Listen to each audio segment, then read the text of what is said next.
The knocking began at 2:17 a.m. At first, Mara thought it was part of her dream, a soft, rhythmic tapping woven into the last threads of sleep.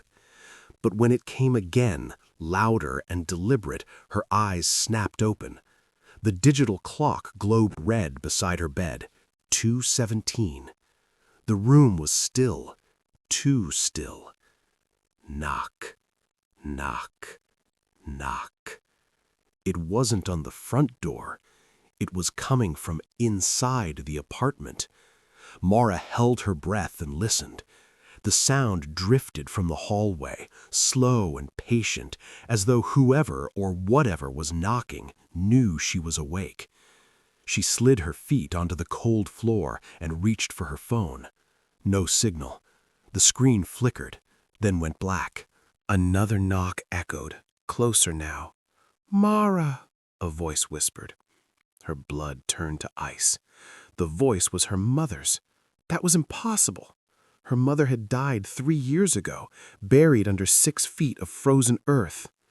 "Mara, let me in," the voice pleaded, trembling with familiar warmth.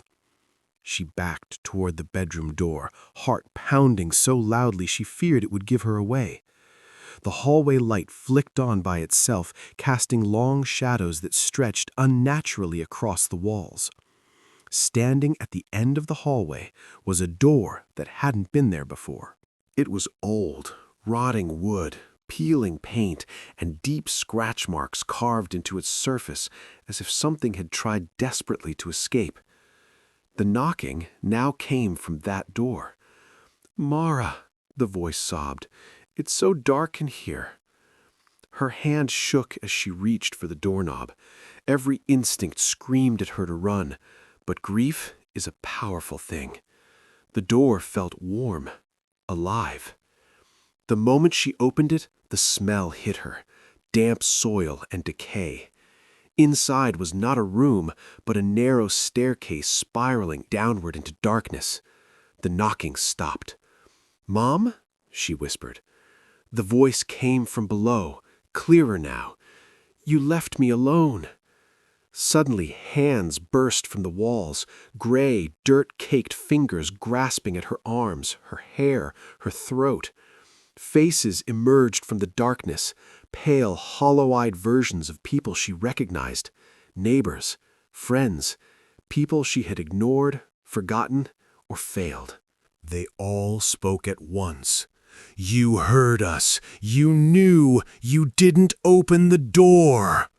Mara screamed and tried to pull back, but the hallway behind her was gone. Only the staircase remained, dragging her downward as the door slammed shut above. The last thing she saw before the darkness swallowed her was the clock on her nightstand, now lying at the bottom of the stairs. It read 2:17. The knocking began again. This time, it came from her own bedroom door.